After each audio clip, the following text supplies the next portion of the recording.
AP ఎన్నికల్లో కూటమి గెలిచి ఈ రోజుకి సరిగ్గా 6 నెలలైంది.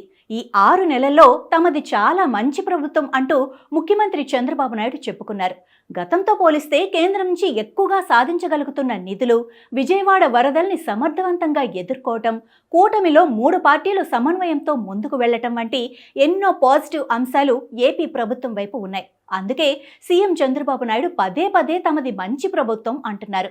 ఆయన మాట ఎలా ఉన్నా ఏపీ ప్రజలు ఎన్నో ఆశలతో కూటమికి రికార్డు స్థాయిలో అనగా 164 సీట్లు కట్టబెట్టారు. మరి ఈ 6 నెలల్లో వారి ఆశలకు తగ్గట్టుగా పాలన సాగిందా లేదా? ఈ 6 నెలల్లో కూటమి ప్రభుత్వం ప్లస్లేంటి, మైనస్లేంటి ఇప్పుడు చూద్దాం.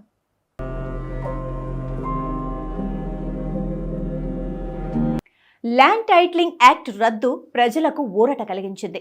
2024 ఏపీ అసెంబ్లీ ఎన్నికల్లో డిసైడింగ్ ఫ్యాక్టర్ ఏది అంటే ఖచ్చితంగా అది ల్యాండ్ టైటిలింగ్ యాక్ట్. జగన్ ప్రభుత్వం ఏ ఉద్దేశంతో ఆ చట్టాన్ని తీసుకొచ్చే ప్రయత్నం చేసినా జనంలోకి మాత్రం అది తమ భూములపై అజమాయిషీ చేయడానికి మాత్రమే అనే ఫీలింగ్ చాలా బలంగా వెళ్ళిపోయింది. తాము అధికారంలోకి వచ్చిన వెంటనే ల్యాండ్ టైటిలింగ్ యాక్ట్ రద్దు చేస్తామంటూ హామీ ఇచ్చిన కూటమి ఆ మాట నిలబెట్టుకుంది. ఇది కూటమి ప్రభుత్వానికి ప్రజల్లో పాజిటివ్ ఇమేజ్ తీసుకొచ్చింది. ఇక నెంబర్ 2, అన్నా క్యాంటీన్ల రీఓపెన్. 2019కి ముందు చంద్రబాబు ప్రభుత్వం ప్రారంభించిన అన్నా క్యాంటీన్లపై కొన్ని విమర్శలుండేవి. ఇది డబ్బు దుబారా చేయటమే అన్నట్టు చాలామంది భావించారు. కానీ కోవిడ్ సమయంలో వీటి అవసరం చాలా తెలిసొచ్చింది. ముఖ్యంగా హాస్పిటల్స్కి వచ్చే రోగులు, వారి బంధువులు, దూర ప్రాంతం నుంచి పట్టణాలకి బతుకు తెరువు కోసం వచ్చే నిరుపేదలు, ఆటో డ్రైవర్లు, రిక్షా పుల్లర్లకు అన్నా క్యాంటీన్లు చాలా ఉపయోగపడుతున్నాయి. తక్కువ రేటుతో వాళ్ళు కడుపు నింపుకోగలుగుతున్నారు. ఒక ధార్మిక సేవా సంస్థతో కలిసి ప్రభుత్వం నడిపిస్తున్న అన్నా క్యాంటీన్లు కూటమి ప్రభుత్వానికి మంచి పేరు తెచ్చిపెట్టాయి. ఇక 3వది, ఇసుక పాలసీలో మార్పులు చేసిన ఈ చంద్రబాబు సర్కార్. గత 5 ఏళ్లలో సామాన్యుడు ఇబ్బంది పడిన అంశాల్లో ఒక్కటే ఒకటి, ఇసుక ధరలు విపరీతంగా పెరిగిపోవటం. ఒక పక్క రేట్లు పెరిగిపోయి మరోవైపు ఇసుక దొరక్క మధ్యతరగతి ప్రజలు, భవన నిర్మాణ కార్మికులు, కాంట్రాక్టర్లు తీవ్ర ఇబ్బందులు పాలయ్యారు. ఒక పక్క రివర్స్ టెండరింగ్తో ఇసుక కొనుగోలులో డబ్బు ఆదా అవుతుందని అప్పటి ప్రభుత్వం చెబుతుంటే ఇసుక రేట్లు ఎలా పెరిగిపోయాయో కామన్ మ్యాన్కు అర్థమయ్యేది కాదు. కూటమి అధికారంలోకి వచ్చిన తర్వాత ఆ పాత విధానాన్ని రద్దు చేసింది. ఇసుక ఫ్రీగా ఇస్తాం, కానీ రవాణా ఛార్జీలు మాత్రం మీరే కట్టుకోవాలి అని ప్రభుత్వం చెప్పడంతో గతంతో పోలిస్తే తక్కువ రేటుకే ఇసుక లభిస్తుంది. అయితే ఈ రవాణా ఛార్జీల విషయంలో అవినీతి జరుగుతుంది అంటూ విమర్శలు రావడంతో దానిని ఆన్లైన్ విధానంగా మార్చాలంటూ సీఎం ఆదేశాలు జారీ చేశారు. ప్రస్తుతం ఈ విధానం ఎంతవరకు పారదర్శకంగా ఉందో తెలియాలి అంటే మరికొంత సమయం పడుతుంది. ఇక 4వది, 5 ఏళ్ల తర్వాత రాజధానిపై స్పష్టత. 5 ఏళ్లకోసారి తరం మారుతుంది. 5 ఏళ్ల క్రితం 10th పూర్తయిన స్టూడెంట్ ప్రస్తుతం మాస్టర్స్ డిగ్రీలో ఉంటాడు. అలాంటి వాళ్ళందరూ కూడా మీ రాజధాని ఏది అంటే ఏదో కూడా చెప్పలేని పరిస్థితి నెలకొంది. దానితో జగన్మోహన్ రెడ్డి చేసిన 3 రాజధానుల ప్రయోగం ప్రజామోదం పొందలేదు సరికదా, గత ఎన్నికల్లో అదొక రెఫరెండంగా మారిపోయింది. జగన్ తన ఎగ్జిక్యూటివ్ క్యాపిటల్ పెట్టాలనుకున్న ఉత్తరాంధ్రలోనూ ఆయన పార్టీని ప్రజలు తిరస్కరించారు. దానితో 2024లో అధికారంలోకి వచ్చిన వెంటనే అమరావతి మాత్రమే ఏపీ రాజధాని అని స్పష్టం చేసిన చంద్రబాబు ప్రభుత్వం అమరావతి నిర్మాణం కోసం కేంద్ర బడ్జెట్లో 15,000 కోట్ల రుణాన్ని సంపాదించగలిగింది. నేటి నుంచే ఆ పనులు ప్రారంభం కాబోతున్నాయి. మరి రాజధాని కోసం భూములిచ్చిన అమరావతి ప్రాంత రైతుల్లో కూటమి ప్రభుత్వం పట్ల పూర్తి సానుకూలత ధోరణి కనిపిస్తోంది. ఇక 5వది, ప్రజలకు టచ్లో ఉంటున్న కీలక నేతలు. సీఎం చంద్రబాబు దగ్గర నుంచి కీలక నేతలందరూ కూడా ఏదో ఒక విధంగా ప్రజలతో కలిసి ఉంటున్నారు. ప్రెస్ మీట్ల రూపంలో కావచ్చు, లేదా ప్రజా దర్బార్ పేరుతో కావచ్చు, లేదు విరివిగా చేస్తున్న పర్యటనలు కావచ్చు, నాయకులు జనంలో తిరుగుతున్నారు అన్న ఫీలింగ్ ప్రజల్లోకి బాగానే వెళ్ళింది. చివరికి పార్ట్ టైం పొలిటీషియన్ అంటూ ప్రత్యర్థుల నుంచి విమర్శలు ఎదుర్కొన్న పవన్ కళ్యాణ్ సైతం వరుస టూర్లతో జనంలో ఉంటున్నారు. ఉప ముఖ్యమంత్రిగా రాష్ట్రమంతా తిరుగుతూనే తన నియోజకవర్గమైన పిఠాపురంలో పెద్ద ఎత్తున అభివృద్ధి కార్యక్రమాలు చేపడుతున్నారని అక్కడ జనం చెబుతున్నారు.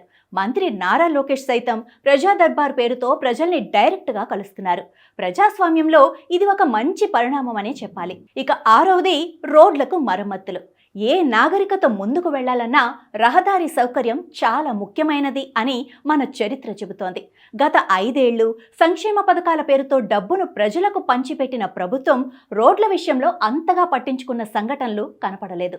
మంత్రులను, ఎమ్మెల్యేలను అడిగితే డబ్బులెక్కడవని సమాధానం వచ్చేది. ఎలక్షన్ల ముందు రోడ్లు సరిచేసే ప్రయత్నం జరిగినా అప్పటికే అవ్వాల్సిన ఆలస్యం జరిగిపోయింది. ప్రస్తుత కూటమి ప్రభుత్వం 900 కోట్లతో రోడ్ల గుంతలు పూడ్చే ప్రయత్నం చేస్తోంది. సంక్రాంతి నాటికల్లా రాష్ట్రంలోని రోడ్లను ఒక దారికి తెస్తామని సీఎం చంద్రబాబు చెప్తున్నారు. అయితే రాష్ట్రంలోని కీలక పట్టణాల గుండా వెళ్లే 18 రహదారులు గుర్తించి అభివృద్ధి చేసి వాటికి టోల్ గేట్లు పెట్టి పబ్లిక్ ప్రైవేట్ భాగస్వామ్యంతో నిర్వహిస్తామని తెలిపారు చంద్రబాబు. దీనికి ప్రజల నుంచి ఎలాంటి స్పందన వస్తుందో ఇకపైనే చూడాలి. ఇప్పటి వరకు ప్లస్సులు చూసాం, ఇక మైనస్లేంటో చూద్దాం. నెంబర్ 1, సూపర్ 6ల అమలులో జాప్యం. ఎన్నికల సందర్భంగా టీడీపీ, జనసేన ఇచ్చిన కీలక హామీలు సూపర్ 6. ప్రతి ఇంటికి ఏడాదికి 3 గ్యాస్ సిలిండర్లు ఉచితం. ప్రతి మహిళకు నెలకు 1500 రూపాయలు. మహిళలకు ఉచిత బస్సు ప్రయాణం. నిరుద్యోగ యువతకు 3000 రూపాయల భృతి లేదా 20 లక్షల ఉద్యోగాలు. ప్రతి రైతుకు ఏడాదికి 20,000 ఆర్థిక సాయం. స్కూలుకు వెళ్లే ప్రతి విద్యార్థికి ఏడాదికి 15,000 రూపాయలు. ఈ 6 పథకాలలో ప్రస్తుతానికి 3 ఉచిత గ్యాస్ సిలిండర్లు మాత్రమే అమల్లోకి వచ్చింది.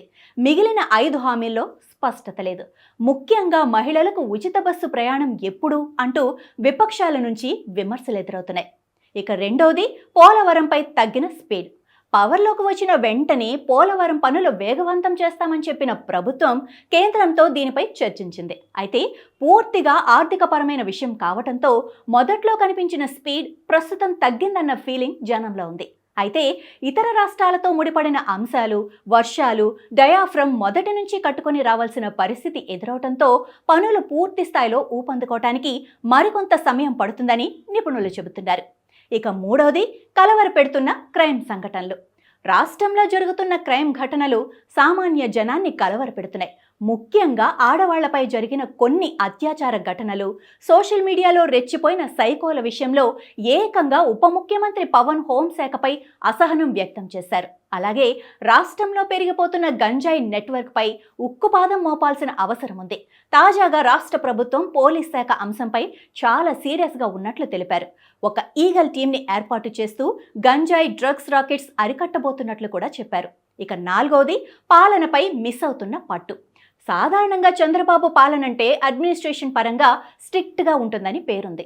అయితే ఈ మధ్య సీఎం నుంచి మంత్రుల వరకు అధికారులు ఇంకా గత ప్రభుత్వ మత్తులోనే ఉన్నారని కామెంట్స్ చేయటం చూస్తుంటే 6 నెలలైనా ఇంకా పాలన పట్టు చిక్కలేదా అన్న చర్చ సామాన్య జనంలోకి వెళ్తోంది. దీనిపై చంద్రబాబు ప్రభుత్వం దృష్టి పెట్టాల్సిన అవసరం ఎంతైనా ఉంది.